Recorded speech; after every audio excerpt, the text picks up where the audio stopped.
What it do? Yo man, listen. Today, I want to talk about the broken state of the badge economy in Tacticus. Let's get right into it. Now, before I start the video, I do want to establish that this video is not coming from a place of negativity, but rather concern. My recent videos might lead you to believe that I am devolving into a negative content creator. I want to establish that last week was a channel event. One of the videos was a commission. So I will not, devolve into that. However, the economy is truly in a sorry state, and I am very concerned for it. This video is coming from a place of love, not hate. In my opinion, the badge economy has been struggling for the past year. However, the most recent nerfs to Eldarion and Ragnar Blackmane Double Howl have truly exacerbated this issue to a new height. Simply put, the game's badge economy is broken. Now, post the most recent nerfs, there are still 3 relevant, and I put that in quotations, guild rate teams. One is the Egg-Store-Row mechanical team, right? They got away pretty scot-free. People say Eldarion nerfs affect them. They do not. Vitruvius will make him good. He's just objectively the best team. You have an agenda, or you don't know. Ragnar Blackmane will remain second or maybe third best rate team, depending on bosses. Neurotrope, I put him in a small thing because simply put, Neurotrope is not a good guild rate team. He is the third best guild rate team because he is one of the 3 guild rate teams that exist. I see a lot of you coping in the comment section saying, "Oh, Draupnir, you don't know what you're talking about. Neurotrope's better than Egg-Store-Row against Legendary 5, more tyranny and whatnot." And I don't want to, call you out. I don't want to respond or anything because you're just wrong. If Neurotrope was actually viable, I will be making videos about him being viable against guild rate bosses.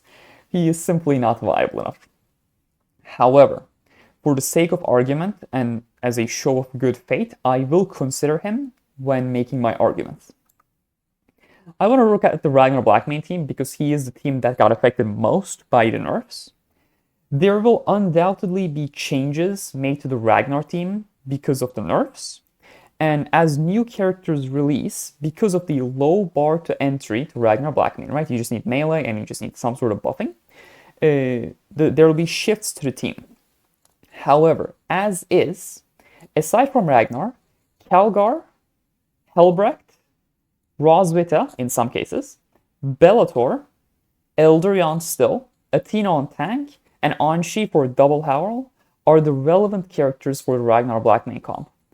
You will see on the bottom right-hand corner of your screen that I have grayed out Karn the Betrayer because Karn will no longer benefit from Eldarion's passive for his passive 8 hits. This is a very, very severe hit to his usability. I said hit there. Okay, I see. You caught me. I'm sorry. Additionally, Ragnar Blackmane's Howl will no longer buff his passive 4 hits, nor his active ability. I think this makes Karn the Betrayer completely irrelevant for any realistic Ragnar Blackmane comp, and as soon as we get something that is remotely viable or Imperium, Karn will completely fall out of the meta. As for the mech team, there are no further nerfs that seem to be coming, and as long as there isn't some sort of insane power creep character that comes out soon, Egg-Store-Row will be the single best thing in the game by a large margin for the foreseeable future. Of course, losing Eldarion was technically a hit. However, the fact of the matter is, Egg-Store-Row does not need Eldarion. Avatar of Cain is proof for that. Additionally, Vitruvius will replace Eldarion in the mechanical comps. On top of this, Ancient from the Black Templars faction, his name I forget because I never use him, is viable for the mechanical comp. I've done some testing. He's okay. He's not amazing, but, when Eldrion was there, he was viable, so I am interested to see how the meta shapes out. Orcs are also a factor. However, right now, with the mechanical comp, there is the Ancient, Tangida, Actus, Vitrevius, Shosil, Alefnil for the Turbigon, and Aunifet. These are the viable characters. Now, Neurotrope team, good fate, I'm covering it.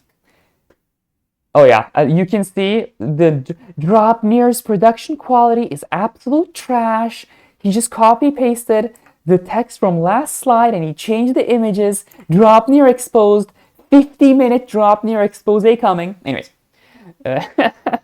just ignore this text, okay? Sorry about that, goodness, I'm really falling off. So a Neurotrope, losing Eldrion doesn't really hurt them as much. Of course, it is a relevant nerf. However, Neurotrope uses mostly the Thousand Suns characters. Abraxas, Ahriman, and Yaskor are core. We will be using Roswitha for the most bosses that you would use him on.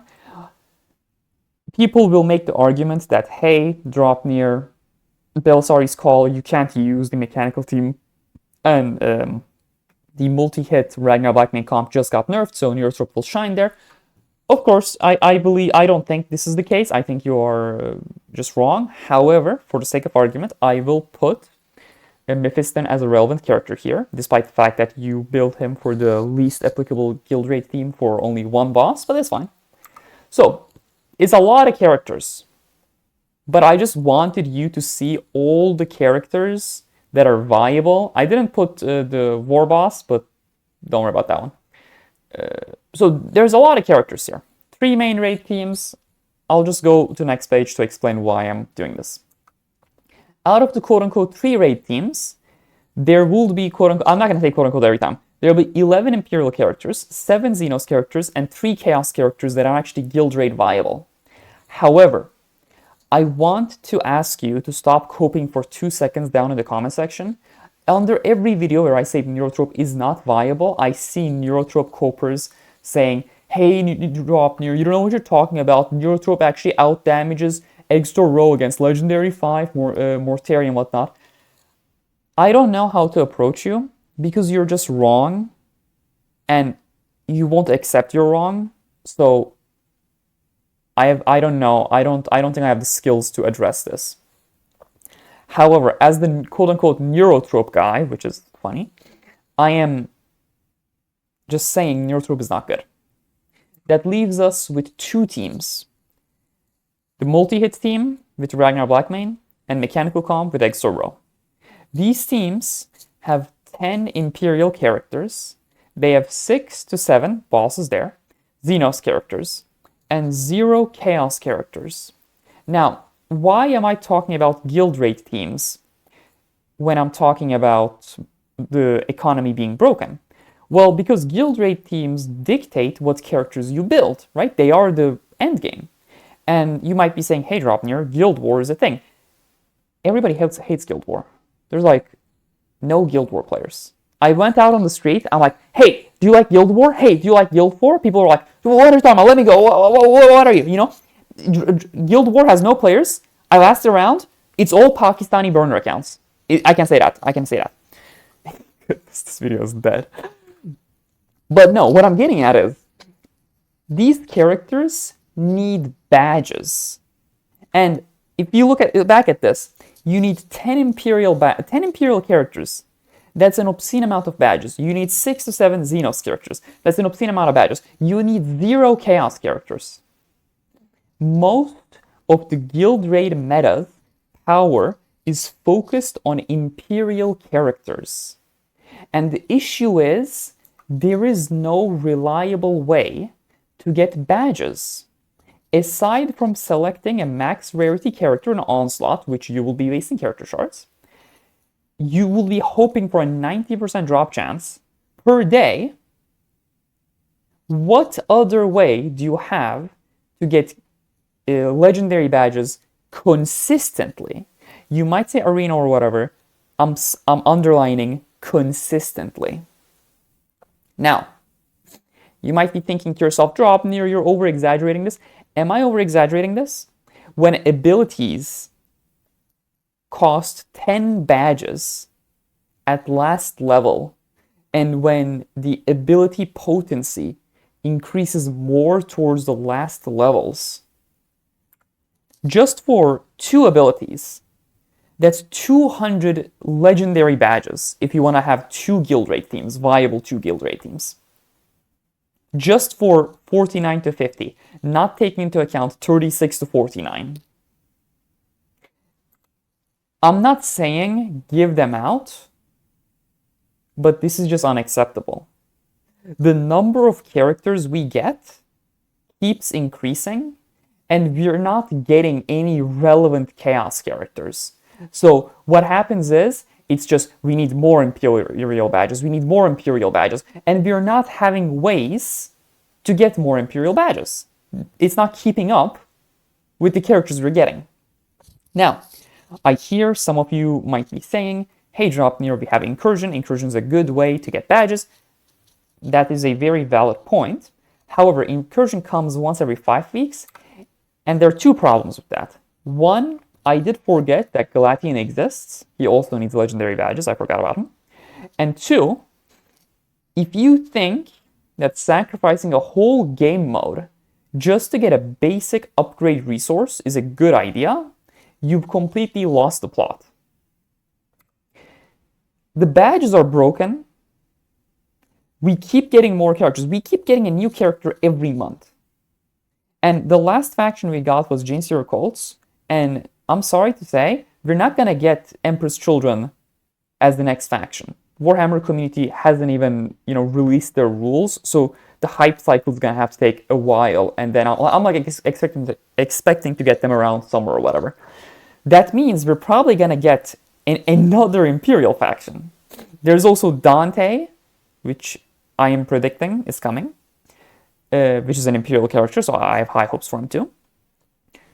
We need ways to get more badges, because the number of characters are increasing, but the number of our badge intake is not keeping up with it. Is it true that incursion is a way? Sure. Is it true that survival is a way? Sure. But these don't come around often enough, and they are not consistent. I'm not a game developer. However, upgrading the max rarity character selection for Onslaught to 100% chance instead of 90, I think that's a no-brainer. And giving a 50% chance to get a second legendary badge, I think that will go a long way. Where you're going to get at least 1 badge, and you have a 50% chance to get the second badge. If you do, you're happy. It's like, hey, I got 2 badges. And if you don't, well, you're guaranteed to get that 1 badge, so you're happy either way. Additionally, we need a way to convert energy to badges, and useless chaos badges into useful Imperial badges. Because I want to talk about this. I'm going to go back to this image. We have Imperial badges, we have Xenos badges, and we have Chaos badges. Assuming every faction who's going to come to Tacticus is going to have 1 to 2 viable guild raid characters, what is left? Drukhari and Votann are the Xenos factions that are left. Custodes and Grey Knights are the Imperial badges that are left, or Imperial factions that are left. Last, for Chaos, it appears that the Chaos Demons are losing their codex, so we will most likely not see them as a standalone faction in Tacticus, and Emperor's Children are what are coming to the game. If we go by the estimation that we're going to get 1 or 2 viable guild raid characters, that's going to be 1 viable Chaos character, that's going to be around 2 to 4 viable Xenos characters, and 2 to 4 more Imperial characters that are going to be viable. Not to mention the 5th Blood Angel character, who might be viable, because remember, there are no viable guild raid characters for the Blood Angels faction. So we are getting more characters. We're getting a 1 character a month minimum, not to take into account legendary release events, special events such as Titus and whatnot. And our intake is technically going up.